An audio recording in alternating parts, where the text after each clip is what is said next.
Okay, in this video we're going to talk about how to combine the normal mapping features in Max, taking a high poly object, stealing the normal maps from it, and putting it onto a low poly object, and the NVIDIA filter over in Photoshop. So far we've only talked about using one or the other, and if you use both, you can kind of use the features of Max to create things like chamfered edges, and then burn that information into the normal maps that you make in NVIDIA over in Photoshop. So there's a couple steps here that we're going to go through. Now I've saved some files along the way and already created this, so I'm going to go through the parts we haven't talked about, and then I'll skip over the parts we have talked about, and we'll try to get the video done fairly quickly. Okay, I've got a lumber pile here, and even if it doesn't look like a lumber pile, I'll show you what our example is. This is the type of lumber pile we're after. It's basically a cube made up of these boards. The paint on the one side of them, and then the open wood edges on the other. And I'm going to, well, first let's take a look at this model. The model is just a box that's been extruded. The legs of the box have been detached, although they're still an element. So you can see that the legs down here will be detached eventually, so that I can map this a little bit better. And the first thing I'm going to do with this is UV map it. And if I shoot over here to, let's see, where are we at? Let's open up the next file. Okay. And now this box has been UV mapped. We'll take a look real quick at the mapping on the box. This is what the box is mapped like, and you can see it's a lot of squares.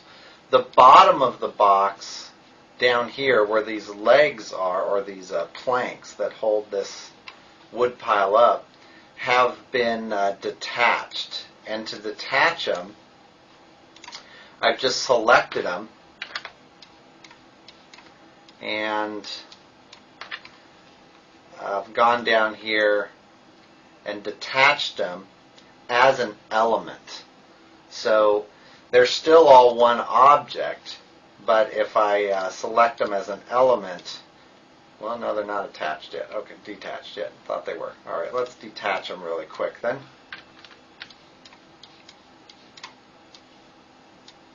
And there we go. So I've selected the legs, and I'm going to hit detach. And I'm going to detach it as an element. And what that does is it makes it easier to get a hold of these edges so that I can chamfer them. Because getting a hold of these edges where these surfaces meet is going to be tricky to get the chamfer to work right. By detaching them, I can still weld the vertices later, and I don't really lose anything in the long run. It's just a trick to make the mapping easier. Okay, and then let's jump over here to the next step, which is this one. Now on this particular one, I've already chamfered these edges. Let's zoom in here to an edge, and you can see that these edges have been chamfered all the way around the box. Now the way I do that, I'm going to jump over to the last one here. The way I do that, zoom in. Let's see here. I'm going to collapse this and check this real quick. Okay. I'm going to real quickly, I thought I'd already made these separate elements, but I obviously haven't. Okay, I'm going to detach these real quick, and we'll detach to an element. Okay. Now I'm going to grab the edges all the way around this. It's easier to do all the edges at once, but it's a little tricky to get a hold of them. And how I'm going to do that, I'm going to grab all the edges of the box, And then I'm going to deselect all the interior edges on all three views. That'll get most of what I want. Then I'm going to deselect all the edges down here in these wood legs. And what that leaves me with is all the exterior edges are now selected, including across these legs because I've got an element. So I've actually got two edges there. Now I'm going to zoom in on a spot here so we can see what's going on. That's pretty good. And let's go to here. This is one corner so that we can see what's happening. Actually, let me rotate this around just a little bit and I'll get rid of the grid. Okay, and we're going to hit chamfer. And what that's going to do is it's going to split those edges apart. Now I want to do a very small chamfer. I'm going to hit apply again, and what it's going to do is it's going to rechamfer it. But see how it's kind of folding it in half and over itself if it chamfers too much. So you need to pull the chamfer back in until you get a nice even chamfered edge. And you can see now it's got this bull-nosed edge on it. So that all the way around the box, I'm going to jump to perspective view, all the way around the box we now have this chamfered edge. If I was to render this, you'll see that now the edge is nice and smooth. And that's what we want to capture in the normal map. I do the same thing for the edges of the boards, but make sure you don't get any interior edges or you're going to chamfer edges you don't want to. You only want the outside edge. Chamfering the edges is always going to make the object look a little bit heavier, a little bit less 3D-ish. We get away from that 90-degree angle, so chamfering the edges of the objects is pretty normal these days. And you can use as many chamfered polygons as you want because we're not going to use this high poly version. We're just going to steal the information and put it into a normal map. Alright, and I'm going to jump back over here to version 3, which has now been all chamfered. You can see all the edges here are chamfered. And what I'm going to do now is make a normal map of this object. And the first thing I need to do is I need to load the low poly object in here as well. And I believe we have one of those right here. Let me double check. Yeah, this scene, Map Combine 05, has box 01 high poly and 01 low poly. So both boxes are in this scene. You can see that I can move one box and the other is still there.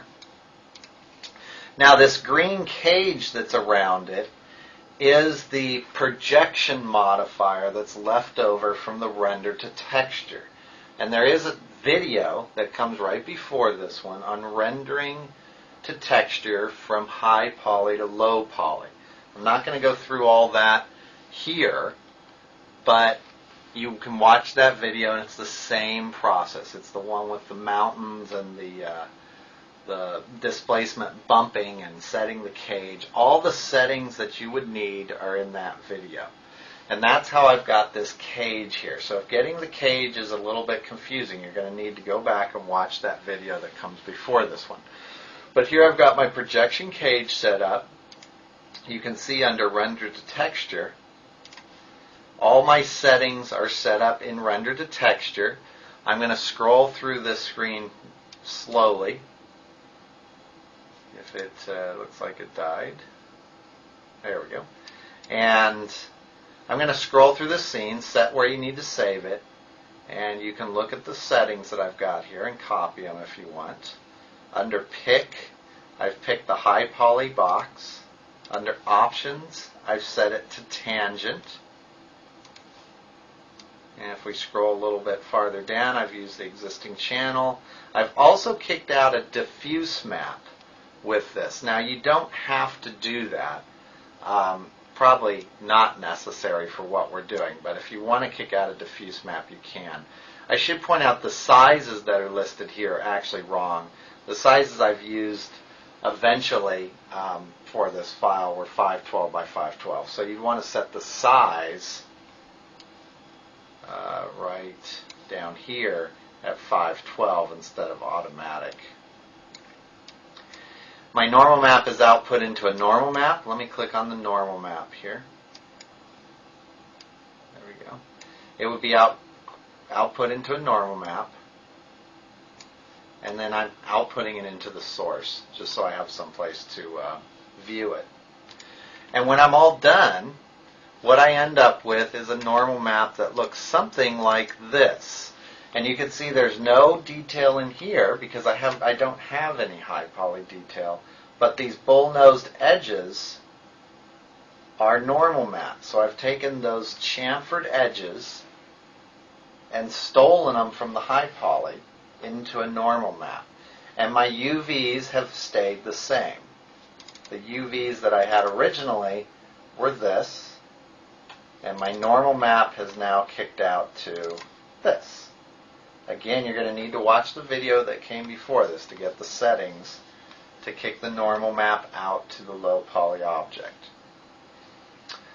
Okay, once we're done with that, we scoot over to Photoshop, and if we open up our file here, actually, here, I can just drag them over. What we would start with is this file. So here's my low poly normal map, or the bull-nosed edges for the normal map. And then I made a diffuse map, the same way we've made a diffuse map in previous videos. Using the same UVs, here's my diffuse map. Now this normal map really should be the same size as the diffuse map. So it would be this size. Now the diffuse map is just regular textures, and then I've taken this diffuse map, knocked the saturation down on it, made some adjustments, and then made a normal map out of this diffuse map. And got to get the right settings here. Here we go. And I'm using biased RGB. I'm making a tangent-based map. And I could change the settings to whatever I want. I don't remember what I ended up using on this, but probably somewhere around 16 for the depth. And I think I used 3x3. And then you can say, OK. And I end up with this normal map. So my diffuse map's been changed into a normal map, and I've made a normal map from the chamfered edges and the high poly detail. So I have these two maps. All I need to do at this point is convert them. And let me double check let me use the right one here. This one's 100%, 50%. This one's 100%, 50%. Okay. My diffuse map is too big. I'm going to scrunch it down really quick because I didn't make the right size. There we go. So there's my diffuse map now as the right size. And I'm going to drag this normal map over into my diffuse normal map. Now, they need to line up exactly. And the way I do that is say snap to or show grid. And then it's snapping to the grid so that I can just snap it right in place. And your snap setting is right here. I don't need the grid anymore after that. So we're all done with that. Then set your layer type to hard light. And what that does is it burns both layers into the normal map. So now I have my chamfered edges and my interior detail on the diffuse map burned into a single normal map. You then flatten these layers and save the normal map. And you could save it as whatever file you're using, so Target, TIFF, DDS, whatever you want. And at this point, we then end up with this normal map. This is the one that I made for my file. And if we go back into Max, we only need the low poly version. Almost said high poly. And I believe...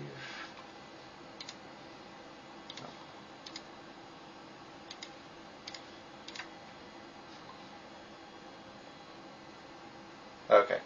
And here's the low poly version that now doesn't even need the cage on it at this point. You could collapse this down because we're done with making the map on it. But here, I'll collapse that so it doesn't get in the way. This is the low poly model. Its UV mapping was set right off the bat a long time ago. And in its material editor, I now have a diffuse map that looks like this, and a normal bump that looks like this. In my scene, I've set the specularity a little high so that I can see the effect, and I've added a target spot so that we're getting some highlights. And if I render this, you'll see the final result. And what we're getting, you can see it right here, is a smoothed edge where the chamfering was originally, even though that's a right angle, that's just polygons butting up against big polygons. I've made it look as though this is a smoothed edge, and that will make this object look a little bit better in the game. And you can see here's that bull-nosed edge, and it's simulating that it's smooth. And I'm still getting the detail from my diffuse map so that I'm getting bumps in the boards and over here. So you can combine the normal maps together to get good effects. For your projects, you can do a high poly version of the object, ignoring all the rules that go into making the object game ready. So you don't have to weld all your seams. You can have double edges. You can have multiple objects attached together. You can have a lot of different stuff in your advantage to make that higher poly object look really good. Then take that high poly object, make a copy of it, res it down so that it's a lot lower poly, and then steal your high poly information from the higher poly object, put it in a normal map, and then that will fit on your low poly object using the same UVs as the high poly object. Remember to chamfer the edges. That's always a good way to make the objects look more solid. You can see down here how that looks a lot more solid, and it gets away from those right angles that we just don't like.